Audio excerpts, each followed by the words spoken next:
Pag-usapan natin, no? Ito pong sinasabi ni Amy Marcos. Like a thief in the night, Amy Slams Brothers decision to approve 2025 national budget. Alam po ninyo, matagal na pong pinapanawagan ng kanyang kapatid na si Amy Marcos. In fact, nakikiusap pa si Amy, no, na sinasabi ni Amy na wag nyo namang ipahamak ang aking kapatid.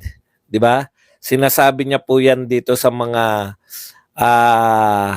nag-uudyok na pirmahan na ni BBM.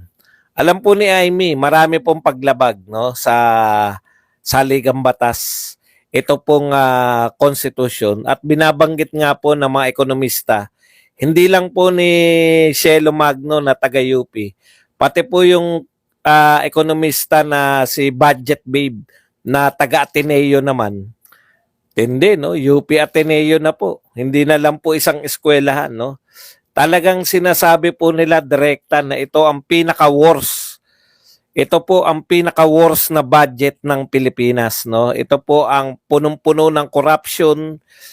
Sila po nagsasabi nito, si Shelo Magno tsaka yung Budget Babe na taga, kung hindi ako nagkakamali, Atenista naman to, no? Talagang ang budget na to ay nakapokus para po sa mga politiko at hindi po sa mamamayang Pilipino, no? Biruin nyo, lahat po ng mga provision na para sa mamamayan, education, pati po yung mga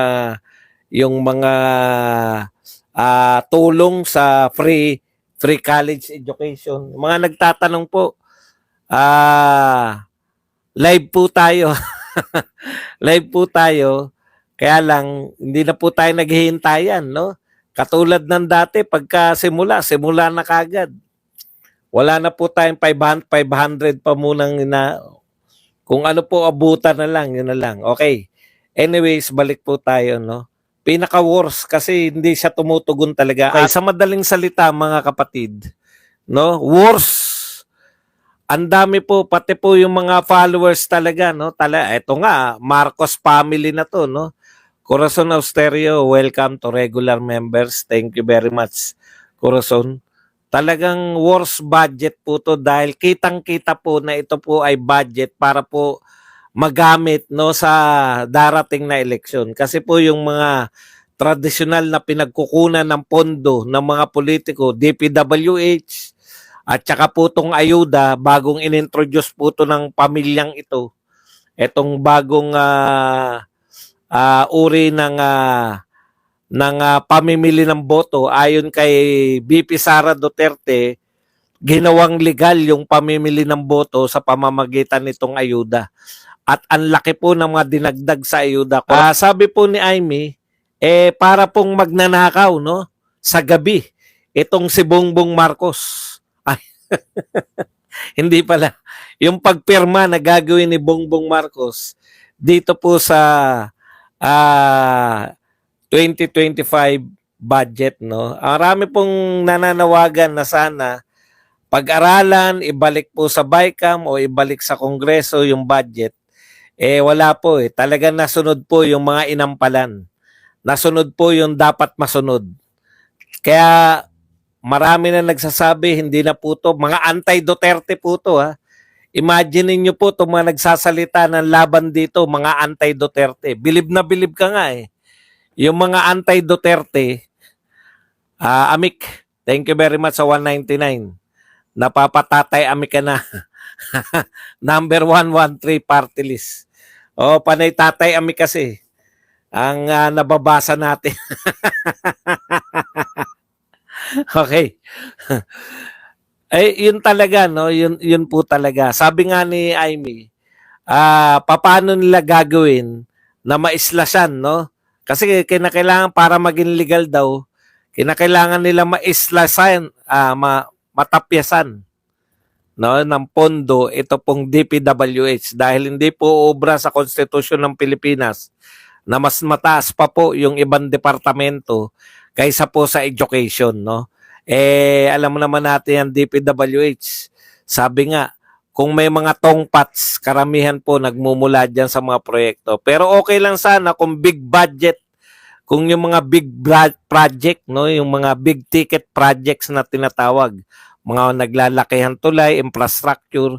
Pero ayon po sa revelasyon ito ni Cielo QT Magno, ito po ay mga karamihan dito ay flood control at saka mga multi-purpose building na hindi po makakapag-create, no, ng yaman ng Pilipinas.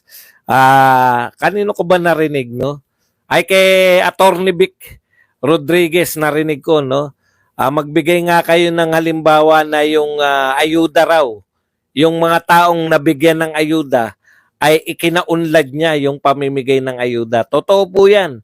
Wala pong bansa na umunlad sa ayuda, pero napakaraming bansa po. Hindi po, baliktad. Bura. Walang bansa na naging mayaman dahil sa ayuda, pero lahat po ng mayamang bansa ay nag-invest po sa infrastructure. Yan po ang pagkakaiba ng prioridad, no, ng nagdaang Pangulo at saka kasalukuyan. Ngayon po, ayuda ang ating priority. Nakalimutan na yung mga big ticket projects. Ayuda ang priority. Na alam naman natin pansamantala, no? Wala po matagalang impact. Ginagamit lang pag may mga sakuna o may mga pandemya, no? Grabe talaga. Kaya sabi nga ni Amy, parang pagnanakaw etong ginawa ng kanyang kapatid. Kung yung kapatid na mismo, no, hindi ma-aprobahan yung mismong tagapagtanggol. Tagapagtanggol po si Amy, wag niyo po ipagkakamali na si Amy po ay kritiko ng kanyang kapatid. Ito po ay numero 1 tagapagtanggol. Kung yung mga tagapagtanggol na mismo hindi pa masikmura, isa lang naman po yung nakakasikmura sa pamunuang ito. Siyempre, yung mga kakampi nila, tsaka yung mga kakamping at dilawan. Matindi talaga yung no? At mga kaparian, matindi talaga tong mga to, no? Yung nasikmura po ninyo. Yung binanatan nyo ng dekada na nakakalipas, no? Yung tinatawag nyong pamilyang magnanakaw, yung tinawag ninyo na walang katapusan na anak ng diktador, kung ano-anong masakit na pananalita. Ngayon, yung aktual na, nakita na natin na palpak ang mga pinagagawa nung siya ay nakaupo. Dehin Bokiki ang isang Risa Ontiveros. Dehin Bokiki ang Laila de Lima. Dehin Bokiki ang Leni Robredo. Ano nangyari sa inyo? Okay. Wala tayong aasahan diyan, no? Wala tayong aasahan diyan sa mga yan. Tapos, ito po ang pinakamalupit sa lahat, no? Lahat ng panyanyari na to, alam yan ng mga taong bayan, alam po yan ng mga taong bayan. Kaya nga po lahat ng mga nakikita natin na uri ng survey, na kalye survey, talagang iniiwan po sa ere. Itong Marcos, kung Marcos versus Duterte, iiwanan po talaga, no? Pero despite ng lahat ng yan, ang dami pong vlogger ni Marcos, ang dami pong supporter, no? Bakit po nakapokus kayo sa mga Duterte? Sa paninira sa mga Duterte? Ayun yung problema, no? Focus na focus kayo sa lahat po ng aspeto ng mga Duterte pa rin hanggang ngayon. Parang kung pakikinggan mo yung mga supporter ni Marcos, parang si Duterte nakaupo ngayon eh. Malaki po problema ng Pilipinas ngayon. Ngayon na hindi po noon. Ngayon. Napakalaki po ng problema ng Pilipinas. Pero balik kayo ng balik sa paninisi sa mga Duterte. Akalain mo, sisihin nyo yung Duterte sa pamamagitan ng sisisihin nyo yung Duterte sa PhilHealth ngayon. PhilHealth ngayon. Problema ng PhilHealth ngayon, ang sisisihin nyo kay Duterte. Tapos na po, 2022 pa po, tapos na po si Duterte. No? Nakakahiya po. Okay, disgruntled, pati po yung ating kasundaluhan, yung mga PMAers sa mga PMAers group. Ang nagbalita po mismo ng disgruntled sila, hindi po namin kakampi. Si Trillanes mismo. Saan kayo nakakita? No, talagang worst na worst to. Ang payo ko sa inyo, no, kami po nung kami ay vlogger ni Duterte, nung panahon ni Duterte, pinagtatanggol po namin yung mga project ni Duterte. Binabanatan nila yung war on drugs, pinagtatanggol namin yung war on drugs. Binabanatan nila yung build, build, build. Grabe bumanat yung mga yan. Panay tulay, panay tulay. Panay kalsada, panay tulay. Makakain ba yan? Makakain daw ba yung tulay at ano? Makakain daw ba yung tulay at saka kalsada? Ganun eh. Naglinis ng dolomite. Makakain ba yung dolomite na yan? Pukin na yun.